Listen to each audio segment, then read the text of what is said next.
semuanya, saya Joe Puamfu, biasa dipanggil nama Joe, JP atau JP. Kali ini akan membahas tentang latihan yang paling buruk bagi bahu, yaitu latihan upright row. Ini dijelaskan oleh Jeff Cavalier @linx.com.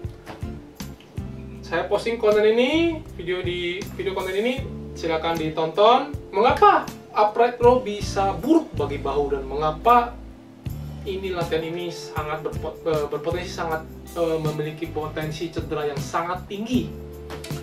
Jeff Cavalier akan menjelaskan secara anatomi tubuh, secara anatomi tubuh dan bagaimana hal ini bisa berdampak, dan karena mengapa gerakannya bisa tidak natural dan mengapa hal ini bisa berdampak terhadap sendi bahu kita. Silakan disimak. Video ini telah kita sematkan dengan teks bahasa Indonesia.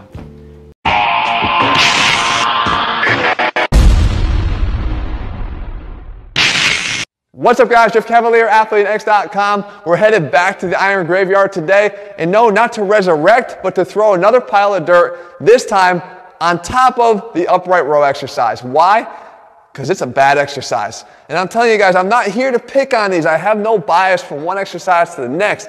As a physical therapist, I have to look at it objectively and tell you why this is no good. And I know there are some that say, but there's variations that you can do to make it better. There really aren't, okay? So what we're going to do is show you exactly why that is and to get you doing the right things and have an understanding of why you're doing the right things in the first place. So when we look at the exercise, the upright row, let's go back to the version that we all learned from Arnold in the classic bodybuilders. They grab the barbell. Generally, they were about shoulder width or a little bit narrower on the bar, and they literally lift it up,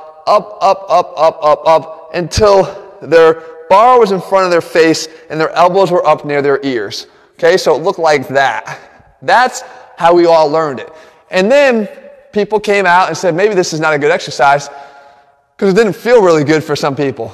And they said, well, no, all you have to do, and they said, even me, Jeff, what you need to do is you need to just take it a lot shallower. Don't bring it up so high. Take it to here, to chest height, until your elbows are at your shoulder height. Okay? The problem is you're not really changing any of the mechanics of the exercise. You're limiting the degree to which you're moving through them, but you're not changing them at all. So why is that? What's the problem? When you look at the upright row, the problem is elevation of the shoulder, meaning lifting this up overhead, with internal rotation of the shoulder. So the internal rotation component is this. We'll get a little bit closer here. When your arm is elevated, when you do this, you internally rotate. When you do this, you externally rotate. Okay? Internal rotation, external rotation.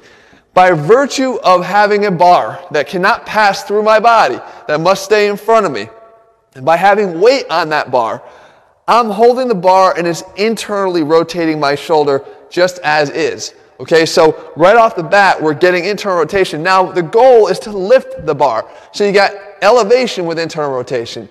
That is a bad combination. I said before in another video, when we test somebody for impingement and try to see if they have it, we take their arm, we put it like this, we internally rotate it, and we lift it up. And they go, oh, that hurts. Because it should, because you're creating impingement. That is exactly the position that's being created by this exercise. So what can you do? You can't just use an easy bar.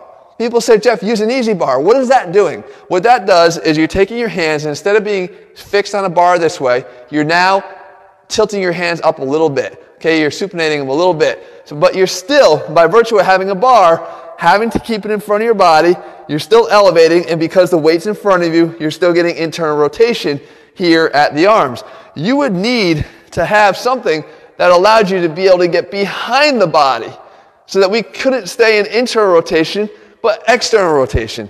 So we talk about having the option of doing a dumbbell high pull. So with the dumbbell high pull, I can do the exercise where I'm pulling up, but I'm externally rotating the arm along the way as I elevate it. So I'm coming back that way, okay? Here, coming back that way. So at the top, I'm externally rotated, and the arm is behind my body because the dumbbell allows me to get back there. That is a much different exercise here. We're still getting the activation of the delts And those that say that it works the traps too, you're getting the traps, but I think there's far better trap exercises anyway.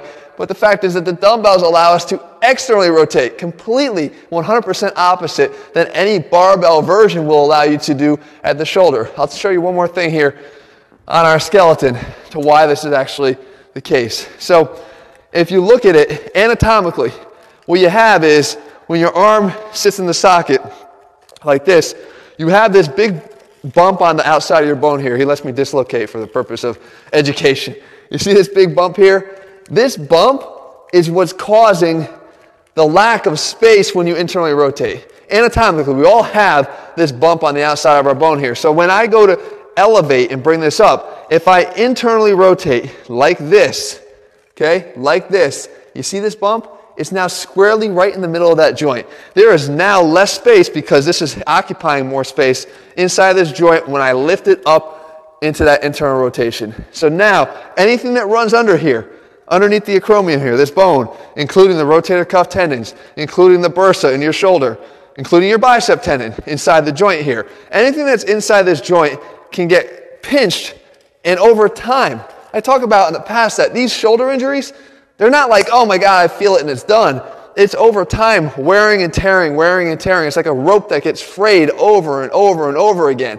Ultimately, it winds up giving out. So you may not have any pain right now, but you will over time if you continue to do the exercise and you don't mix it up with better alternatives. Ya, semoga bermanfaat. Saya Joe Puangfu. Setujukah Anda bahwa investasi yang terbaik adalah investasi yang terhadap tubuh kita sendiri, karena kita yang menikmatinya, bukan orang lain. Dan ini semua bisa dimulai dari kesehatan tubuh. Memang kesehatan bukanlah segala-galanya, tetapi tanpa kesehatan segala-galanya tidak berarti. Selain itu, kekuatan dan kesehatan mental kita ternyata dipengaruhi oleh kekuatan fisik tubuh. Jadi kita harus melatih fisik kita supaya kita bisa mengatasi segala tantangan di dalam hidup kita. Saya Joe Puangfu, bersama BINARAGA.NET, kami mengajak Anda membangun generasi baru yang lebih cerdas, fit, dan tangguh. Di BINARAGA.NET, kami selalu percaya bahwa setiap orang pasti bisa memiliki tubuh yang ideal dan sehat. Dengan subscribe, like, dan share video ini, Anda turut membantu membangun Indonesia sehat dan kuat. Salam jelas fitness, saya JP.